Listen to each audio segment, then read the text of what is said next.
السلام علیکم ورحمۃ اللہ وبرکاتہ ناظرین و سامعین، آج کی ویڈیو بہت اہم ہونے والی ہے۔ یہ ویڈیو ہے حضرت امام غزالی رحمۃ اللہ علیہ کے بارے میں، اور ان کے درمیان ایک ڈاکو کے درمیان ان کا بہت ہی ایک دلچسپ واقعہ بھی ہے، جس کی وجہ سے ان کی زندگی میں کافی تبدیلی آئی۔ چاہوں گا کہ آپ اس واقعے کو پورا سنیں، تو چلیں ویڈیو کو شروع کرتے ہیں۔ ایک مسلمان عالم دین کو تصور کریں جس نے ارسطو، سقراط اور افلاطون جیسے فلسفیوں کے نظریات کو چیلنج کیا، جس نے فلسفے کو نئی راہیں دکھائیں، جس کے نظریات کو آج بھی یورپ کی معروف یونیورسٹیوں میں پڑھایا جاتا ہے۔ ایک عظیم انسان جس نے تاریخ رقم کی، حجت الاسلام ابو حامد محمد الغزالی۔ آپ کیا سوچیں گے اگر میں آپ کو یہ بتاؤں کہ اس عظیم عالم دین نے جو اتنا وسیع علم حاصل کیا، اس کا سبب انہیں لوٹنے والے ایک ڈاکو کا تھا۔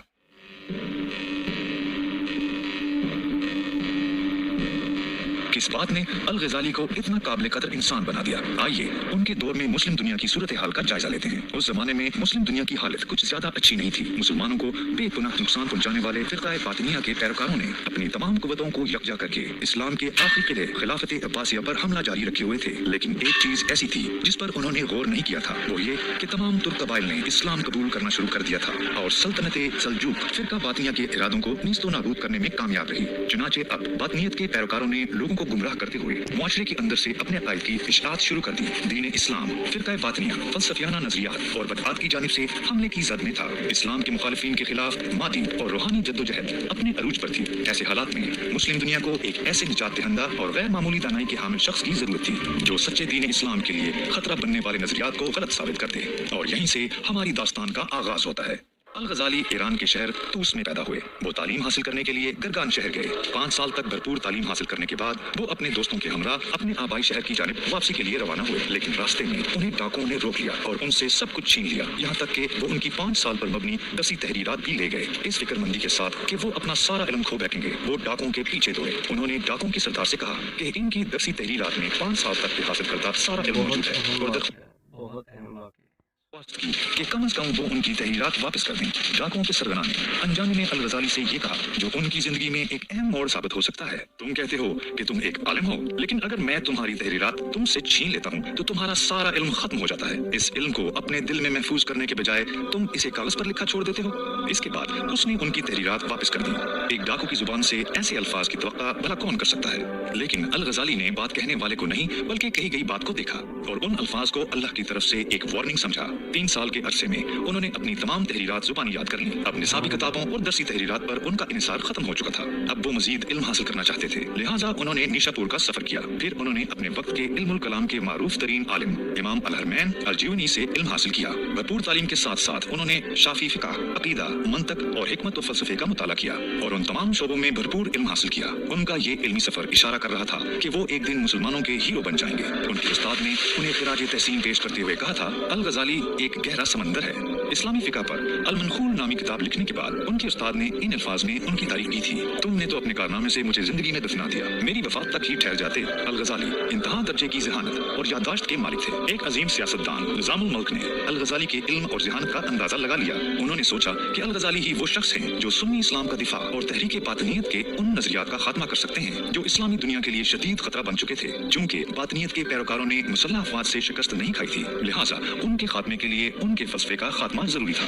اس دور میں باطنیت کے پیروکار اپنے سربراہ حسن بن صباح کے ساتھ مل کر اسلامی دنیا میں خون کا بازار گرم کر رہے تھے۔ وہ کم علم مسلمانوں کو دھوکہ دے کر انہیں بطور قاتل استعمال کر رہے تھے۔ جب حسن بن صباح کی بات کر رہے ہیں، یہ بہت بڑا وہ اپنے طریقوں سے اعلیٰ منصب کے حامل اپنے دشمن کا قتل عام کر رہے تھے، تب مسلمان حکمران بڑی مایوسی سے یہ سب دیکھ رہے تھے کہ یہ قاتل کس طرح ان کے ارد گرد موجود سیاستدانوں کو ختم کر رہے ہیں۔ چنانچہ اب تحریک باطنیہ کو مکمل طور پر ختم کرنے کا وقت آ گیا تھا، اور یہ کام صرف اور صرف ان کے فلسفے کو ختم کر کے ہی ہو سکتا تھا۔ نظام الملک نے اس مقصد کے لیے الغزالی کو بغداد بلایا۔ بغداد اس زمانے میں دنیا کے سب سے زیادہ آبادی رکھنے والے شہروں میں سے ایک تھا۔ اس کا شمار صف اول کے سائنسی شہروں میں بھی ہوتا تھا۔ یہاں الغزالی کو مدرسہ نظامیہ میں مدرسے اعلیٰ کے طور پر مقرر کیا گیا، جسے اس زمانے میں اعلیٰ تعلیم کے اولین اداروں میں سے ایک سمجھا جاتا تھا۔ آج کے زمانے کے حساب سے انہیں یونیورسٹی کا صدر مقرر کیا گیا تھا۔ یہاں الغزالی کم و بیش 300 طلباء کو پڑھا رہے تھے۔ انہوں نے یونانی زبان بھی سیکھی، فلسفے پر تحقیقی جائزوں کا اہتمام بھی کیا اور فرقہ باطنیہ کی نظریاتی بنیاد کا جائزہ شروع کر دیا۔ اپنے طویل تحقیقی جائزوں کے دوران انہوں نے مشاہدہ کیا کہ ارسطو، سقراط اور افلاطون جیسے فلسفیوں کے نظریات میں خامیاں موجود تھیں۔ انہوں نے یہ بھی مشاہدہ کیا کہ ایسے فلسفی بھی موجود ہیں جو دین اسلام میں بگاڑ پیدا کرنے کے لیے یونانی فلسفے کو استعمال کر رہے تھے۔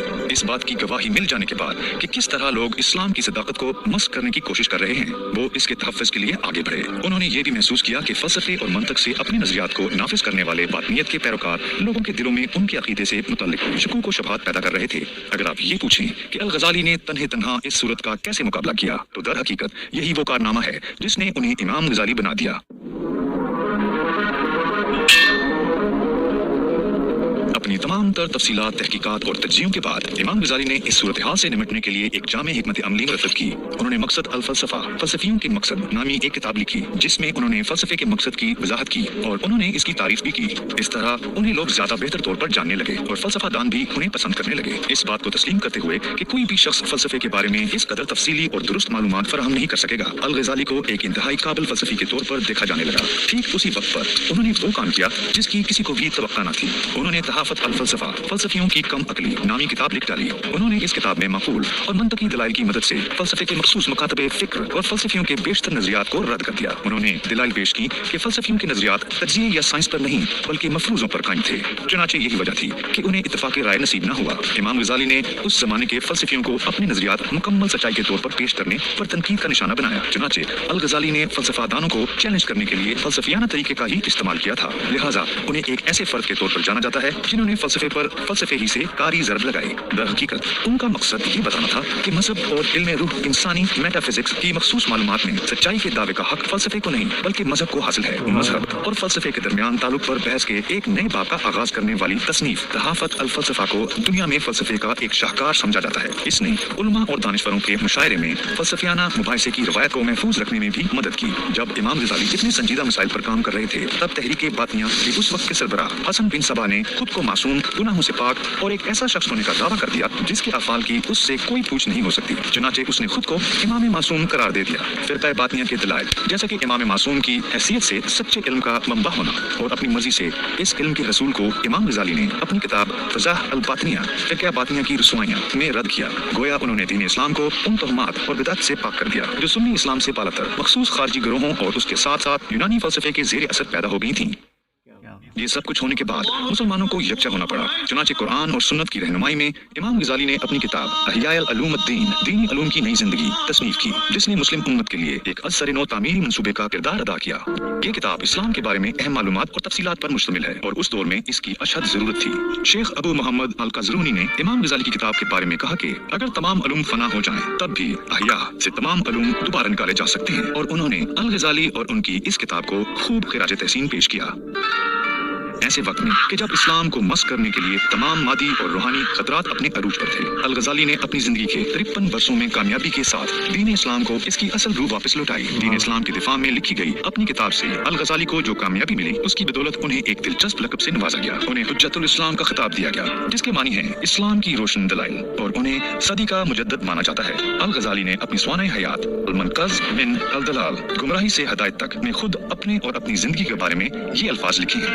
अपनी जवानी से लेकर आज तक, जब मेरी उम्र 50 साल से ज्यादा हो चुकी है, मैं कभी भी इन वसी समंदरों में गोता लगाने से नहीं घबराता। मैं ठाठे मारते हुए समंदर में एक बुज़दिल की तरह नहीं, बल्कि एक बहादुर इंसान की तरह गोताजन हुआ हूँ। मैं अपने सामने आने वाले हर मसाइल से जमा मर्दी के साथ लड़ा हूँ। मैंने बिला झिझक हर चैलेंज को कबूल किया है। मैं हर फिरके और मसाले के अकायद और नजरियात का मुताला कर रहा था और मैं हर दीनी हुक्म की तफसीलात दरियाफ्त करने की कोशिश कर रहा था। इसका नतीजा ये निकला कि अपने बचपन के खेल कूद के जमाने से ही मैं अंधी तकलीद से आजाद था और कभी उन अकायद में झगड़ा हुआ नहीं रहा जो अपने आबाओ अजदाद से मिले हों। अब हम समझ सकते हैं कि वो इतने अजीम आलमी दीन कैसे बने, है ना? जब इस्लाम के दुश्मन ने कुरान के असूलों को मिटाने के लिए आपस में इत्तेहाद किया, तो वो तन्हा होने के बावजूद बिला खौफ व खतर मैदान में आए और हमें बहादुरी का सबक दिया। 20वां साल था कि जब आप निस सदी पर मुहीत अपनी जिंदगी गुजार कर इस जहान फानी से कूच कर गए। रात का आखिरी पहर करीब सहर उन्होंने कुरान की तलावत करते हुए गुजारा। फिर वुजू और नमाज के बाद इमाम ग़ज़ाली बैठे और अपना कफन मंगवाया। उन्होंने कफन को बोसा लिया और उसे चेहरे पर लगाकर कहा, ऐ मेरे रब, मेरे मालिक, तेरा हुक्म मेरे लिए रहमत है। फिर वो अपने हुजरे में दाखिल हुए। जब वो कुछ देर तक अपने हुजरे से बाहर न आए, तो लोग उनके हुजरे में गए और देखा कि उन्होंने कफन पहना हुआ है, रुख किबले की तरफ है और उनके सर के पास बड़े कागज पर एक नज़म लिखी हुई है। जिसका मफहूम ये है, मेरी वफात पर रोने वाले दोस्तों से कह दो, मेरे गमज़दा मुसलमान भाइयों बहनों से कह दो, ये ना समझें कि मैं हकीकत में मर चुका हूँ। बाखुदा ये मौत नहीं, इसे मौत ना कहें। मैं एक परिंदा हूँ और मेरा जिस्म, मेरा कफ्स, पिंजरा, मैं तो बस इस पिंजरे से उड़ा हूँ और जिस्म बाकी रह गया है। आज सुबह तक मैं तुम्हारे दरमियान एक मुर्दा था, फिर कुछ देर के लिए जी उठा और कफन पहन लिया। ये ना समझो कि मौत हमेशा के लिए है, बल्कि जान लो कि यही तो जिंदगी है, मन चाही जिंदगी। ये ना समझो कि मौत तशद्दुद और जुल्म का नाम है। ये तो बस एक घर से दूसरे घर की जानिब मुंतकली है। अपनी जरूरत का सामान ले लो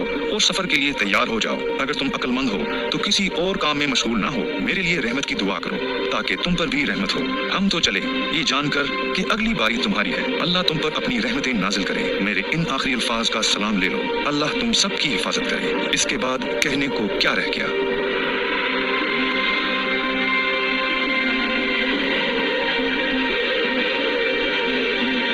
अल्लाह अकबर, अल्लाह अकबर, अल्लाह अकबर। सुबहान अल्लाह। ये थे हमारे इमाम मुजद्दिद उस सदी के, और जिनका नाम जो है वो रहती दुनिया तक रहेगा कि उन्होंने किस तरह इस्लाम की खिदमत की थी।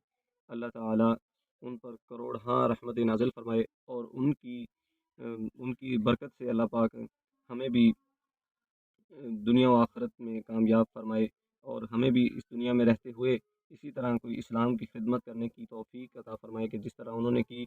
और मौजूदा उनके दौर के जो फितने थे उनके सामने मतलब सीधा खड़े हो गए। जिस तरह हज़रत हुसैन पाक रज़ी अल्लाह तआला अन्हु बातिल के सामने खड़े हो गए, और उसके सामने खड़े होकर ये ऐलान किया कि हम किसी सूरत भी जो है वो बातिल क़ुव्वतों से इत्तेहाद नहीं कर सकते, और हम हमेशा इस्लाम के लिए खड़े हैं और इस्लाम के साथ खड़े हैं।